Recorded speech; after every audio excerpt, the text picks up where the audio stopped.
Mummy जी, मैं कोई पालतू जानवर नहीं हूँ। मैं घर की बहू हूँ। जब से हिमानी के होने वाले ससुराल से फ़ोन आया था, तब से अनीता जी के दिल की धड़कन बढ़ चुकी थी। रमेश जी फ़िलहाल उसी के ससुराल गए हुए हैं और यहाँ अनीता जी कब से अंदर से बाहर के चक्कर लगा रही थी। रमेश जी हैं कि अभी तक घर ही नहीं आए। शादी को 15 दिन रह गए हैं और यूँ अचानक फ़ोन कर हिमानी के ससुराल वालों ने उसके पिता रमेश जी को ससुराल बुला लिया। इसी चक्कर में आज मार्केट का कोई काम भी नहीं किया। जैसे ही रमेश जी की गाड़ी आकर गेट पर रुकी, अनीता जी फटाफट दौड़ती हुई उनके पास गई। इतनी देर कैसे हो गई? क्यों बुलाया था उन लोगों ने? अरे, घर में भी आने दोगी या नहीं? बातचीत करने में वक्त तो लगता ही है। पहले कुछ चाय नाश्ता कराओ, उसके बाद बात करते हैं। अनीता जी रमेश जी के साथ घर में आ गई। बहू रागिनी ने आकर पानी दिया और रसोई में चली गई। क्या हुआ जी, अब तो बताओ, क्या कहा उन लोगों ने? क्यों बुलाया था? रमेश जी ने अपनी जेब से पर्ची निकालकर अनीता जी के हाथ में रख दी। इतने लोगों के कपड़े लगेंगे, देख लो। इसके अलावा शगुन और गिफ्ट अलग हैं। पर्ची खोलकर देखने पर अनीता जी के चेहरे की हवाइयाँ उड़ गई। कुछ देर खामोश रहकर फिर बोली, अरे, उन लोगों ने तो कहा था कि हमें सिर्फ आपकी बेटी चाहिए और कुछ नहीं। हाँ तो अभी भी तो वो लोग यही कह रहे थे कि उन्हें सिर्फ हमारी बेटी ही चाहिए। लेकिन ये तो रिवाज का है, देना ही पड़ेगा ना। आखिर वो भी तो दूसरों से लेकर बैठे हैं। अरे, पर रिवाज के नाम पर तो बहुत कुछ मांग लिया उन लोगों ने। और जितने लोगों के उन्होंने कपड़े और गिफ्ट मांगे हैं, इतना बड़ा परिवार तो हमें दिखा भी नहीं उनका सगाई के समय। आपने कहा नहीं कुछ? कैसी बात कर रही हो तुम? वैसे भी वो कोई दहेज तो मांग नहीं रहे। अब खुद लेकर बैठे हैं तो दूसरों को भी तो देना पड़ेगा। सिर्फ कपड़े, शगुन और गिफ्ट ही तो मांग रहे हैं, दे देंगे। शुरू में ही क्यों हम अपनी बेटी की परेशानी बढ़ाएं?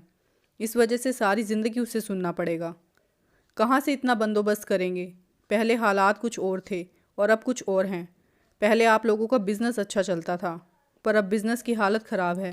पहले ही ये शादी हम लोन लेकर कर रहे हैं।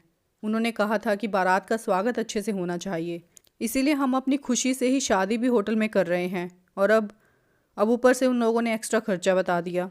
ये तो गलत है ना? देखो, मुझे नहीं पता, उन लोगों ने जो कहा मैंने बता दिया। पर आप उन लोगों से बात तो करते कि वो लोग गलत कर रहे हैं। सगाई पूरे 5 महीने तक रही है, तब तक उन्होंने कोई डिमांड नहीं की। अब शादी को सिर्फ 15 दिन रह गए तो उन्होंने ये नई डिमांड रख दी। इसका क्या मतलब निकाला जाए? देखो, जो रीति रिवाज का है वो तो पूरा करना ही पड़ेगा ना। अरे, तो हम कौन सा खाली हाथ भेज रहे थे? हम भी तो अपनी तरफ से उन लोगों को गिफ्ट दे ही रहे थे ना। हाँ, हम लोग गिफ्ट दे रहे थे, पर शायद उन्हें अपने मन मुताबिक गिफ्ट चाहिए।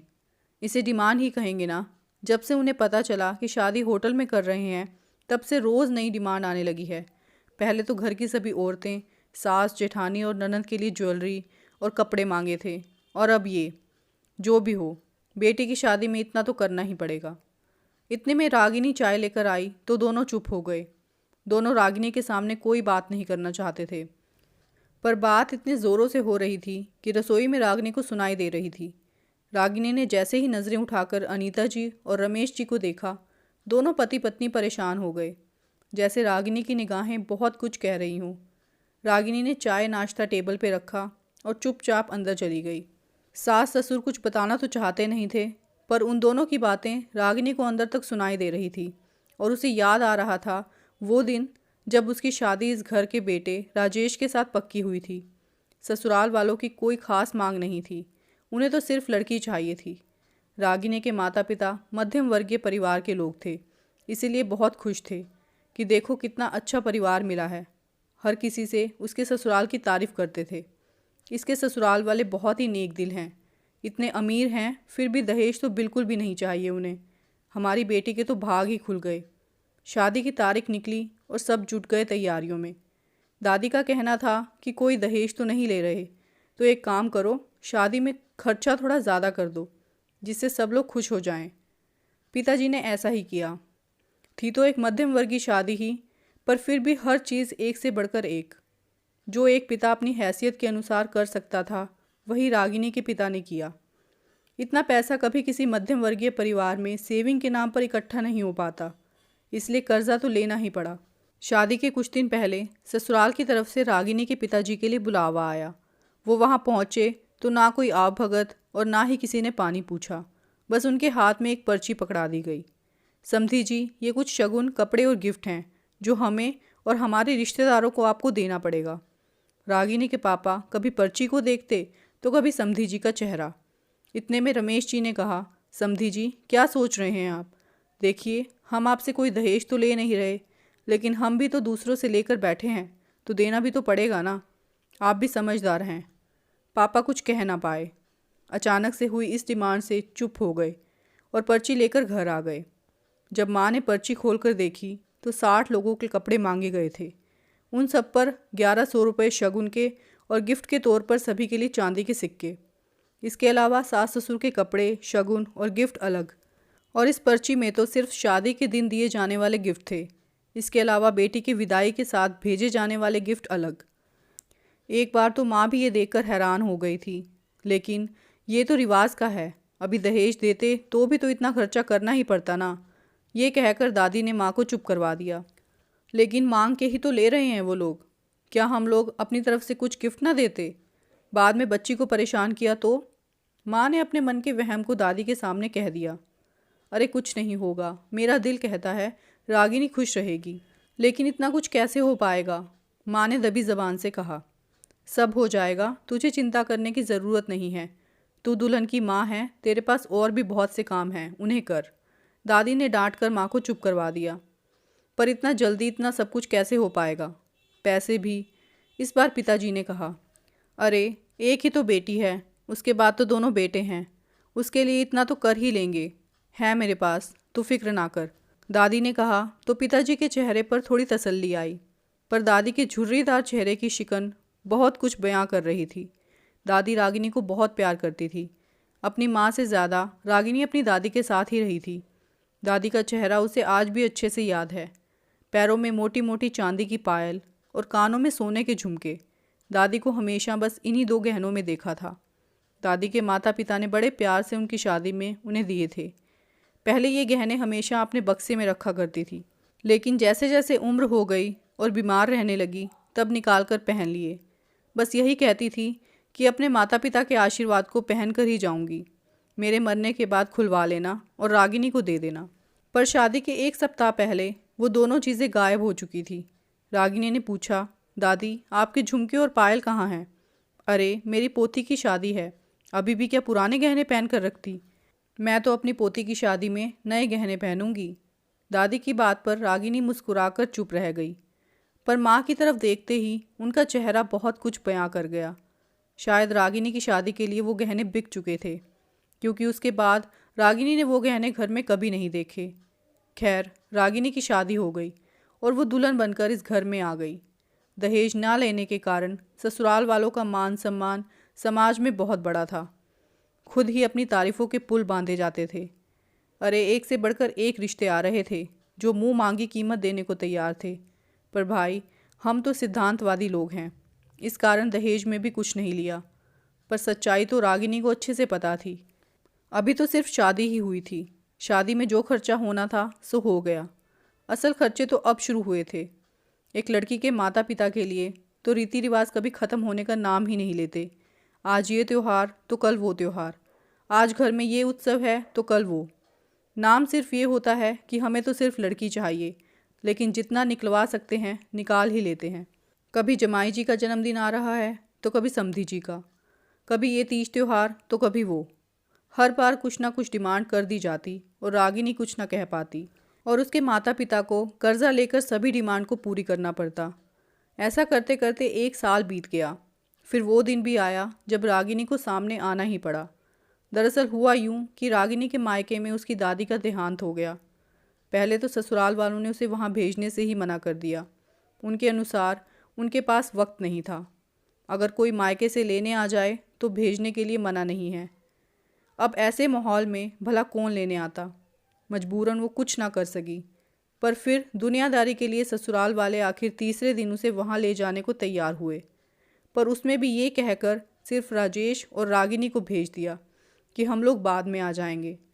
राजेश थोड़ी देर वहाँ रुका और फिर सबसे मिलने के बाद रागिनी को वहाँ छोड़कर रवाना हो गया। 7वें दिन उसके सास ससुर उसके मायके वालों से मिलने के लिए आए। बहुत मुश्किल से आधा घंटा ही रुके थे और जाने को तैयार हो गए। रागिनी की माँ ने विदा होते समय अनीता जी को एक साड़ी निकाल कर दे दी।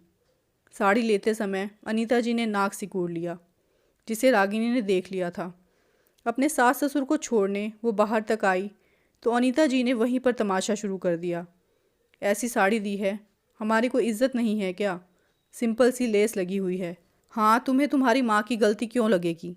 मैं तो ये साड़ी किसी मांगने वाली को देना ही पसंद करूँगी। जैसी आपकी इच्छा, रागिनी ने दो टूक जवाब दे दिया, जिससे अनीता जी आग बबूला हो गई। पर उसी समय रमेश जी ने उसे वहाँ पर चुप करवा दिया और दोनों वहाँ से रवाना हो गए। रागिनी वहीं खड़ी रही, मन ही मन जानती थी कि अब असल हंगामा शुरू होने वाला है, पर अब वो बिल्कुल भी चुप नहीं रहेगी। जैसे ही 13 दिन पूरे हुए तो राजेश रागिनी को लेने आ गया। रागिनी का जाने का बिल्कुल भी मन नहीं था, पर फिर भी ससुराल तो जाना ही पड़ेगा। यही सोचकर वो राजेश के साथ रवाना हो गई। जब वो ससुराल पहुंची तो देखा कि वहाँ का माहौल बहुत ही बुझा सा है। अनीता जी अभी भी मुंह फुलाए हुए बैठी थी। जैसे ही उनकी नज़रें रागिनी से टकराई तो वो कुछ बोलने ही वाली थी कि रमेश जी ने चुप रहने का इशारा किया तो वो चुप हो गई। रागिनी को अंदाज़ा हो चुका था कि अब कुछ धमाकेदार होने वाला है, जिसका अंदाज़ा उसे पहले से ही था, इसीलिए वो भी तैयार थी। जैसे तैसे 1.5-2 घंटे निकले, पर सुनीता जी रागिनी से सीधे मुंह बात नहीं कर रही थी। शाम को रागिनी ने पूछा, मम्मी जी खाने में क्या बनाऊं? क्यों, मायके वालों ने खिलाकर नहीं भेजा तुम्हें? जी मेरे मायके वालों ने तो मुझे खिलाकर भेजा है, पर आप लोग तो खाएंगे ना, इसीलिए पूछ रही हूँ। हाँ देख लो कैसे ज़बान कैंची की तरह चल रही है। यही सब सिखाया उन्होंने इतने दिनों में। उन्हें जो सिखाना था वो पिछले 1 साल में मैं इस घर में दिखा चुकी हूँ, इसीलिए चुप रही। अब पिछले 1 साल से मैंने जो इस घर में देखा और सीखा, अब वही मेरी ज़बान बोल रही है। लो सुन लो, हमारी बिल्ली हम ही से मैं आऊँ, हमारे घर का खाती है और हमें ही 10 बातें सुनाती है। माफ़ करना मम्मी जी, मैं कोई पालतू जानवर नहीं हूँ, मैं घर की बहू हूँ। ज़बरदस्ती तो आई नहीं थी, बाकायदा ढोल नगाड़ों के साथ इस घर में कदम रखा था और आप लोग खुद खुशी खुशी मुझे लेकर आए थे। तो जिस तरह आप लोगों की सेवा करना मेरी जिम्मेदारी है, उसी तरह मेरा भरण पोषण करना आप लोगों की जिम्मेदारी है। एक तो हमने दहेज नहीं लिया, ऊपर से हमें ही सुना रही है, और लाओ गरीब घर की बेटी। माफ़ करना मम्मी जी, आपने कहा था कि हमें सिर्फ लड़की चाहिए, लेकिन इसके बाद भी आप लोगों ने कितना कुछ मांग लिया, इसका अंदाज़ा भी है आपको? आप लोगों का पेट भरते भरते मेरी दादी के गहने बिक गए। मेरे पापा आज तक कर्जा चुका रहे हैं। अब बस, अब और नहीं। ऐसा बोलकर रागिनी रसोई में चली गई। पर अब रागिनी कोई भी बात होती तो मुंह पर डंके की चोट पर बोलती थी। इसीलिए रमेश जी और अनीता जी अब रागिनी से ज़्यादा कुछ नहीं कह पाते और ना ही उसके सामने अब ज़्यादा कुछ बोलने के लिए हिम्मत होती थी। पर आज जब अपनी बेटी पर बन आई तो दोनों को कुछ सूझ नहीं रहा था। थोड़ी देर बाद बाहर से राजेश और हिमानी की आवाज़ आने लगी। रागिनी ने बाहर जाकर देखा तो राजेश और हिमानी रमेश जी और अनीता जी से बात कर रहे थे। मम्मी, आप शादी के लिए मना कर दो, मुझे नहीं करनी है शादी। तू पागल हो गई है? शादी के 15 दिन पहले शादी से मना कर रही है? क्या इज्जत रह जाएगी हमारी समाज में? देखो मम्मी, पूरी ज़िंदगी परेशान होने से अच्छा है कि कुछ दिन परेशान रहना। उनका क्या भरोसा, कल को वो नई डिमांड रख दें। राजेश ने कहा। अरे बेटा, ऐसा कुछ नहीं होगा। अब वो लोग खुद भी लेकर बैठे हैं तो देना भी तो पड़ेगा ना, रमेश जी ने कहा। नहीं मम्मी, आप प्लीज़ मना कर दो, हिमानी ने दोबारा कहा। शादी ब्याह का मामला है, गुड्डे गुड्डियों का खेल थोड़ी ना है जो आज हाँ कल ना हो जाए। तुझे प्रॉब्लम क्या है? प्रॉब्लम है मम्मा, मैंने भाभी को देखा है। आज हमारे घर में इतना टेंशन वाला माहौल रहता है, उसके पीछे शायद आपका ये दहेज ना लेने वाला ही एटीट्यूड था। हम दहेज नहीं लेंगे, हमें तो सिर्फ लड़की चाहिए। आज हमारे घर में ये स्थिति है कि आप लोग भाभी से बात करना पसंद नहीं करते और ना ही भाभी आप लोगों से। मुझे नहीं रहना ऐसे माहौल में, और ये याद रखना मैं रागिनी भाभी नहीं हूँ। मैं तो पहली बार में ही छोड़कर आ जाऊँगी। अपनी बेटी के मुंह से ये सब सुनकर अनीता जी और रमेश जी को अपनी गलती का एहसास हुआ। दोनों की नज़रें अपने ही बच्चों के सामने झुक गई। आखिरकार रमेश जी ने हिमानी के होने वाले ससुराल में फ़ोन कर शादी के लिए मना कर दिया। साथ ही साथ उन्होंने अपनी बहू से माफ़ी भी मांगी। दोस्तों, कहानी को अंत तक सुनने के लिए बहुत बहुत धन्यवाद। कहानी कैसी लगी अपनी राय ज़रूर देना। साथ ही चैनल को सब्सक्राइब, वीडियो को लाइक और शेयर भी ज़रूर कर देना। फिर मिलते हैं एक नई कहानी के साथ। Thank you for watching this video. Take care, bye bye.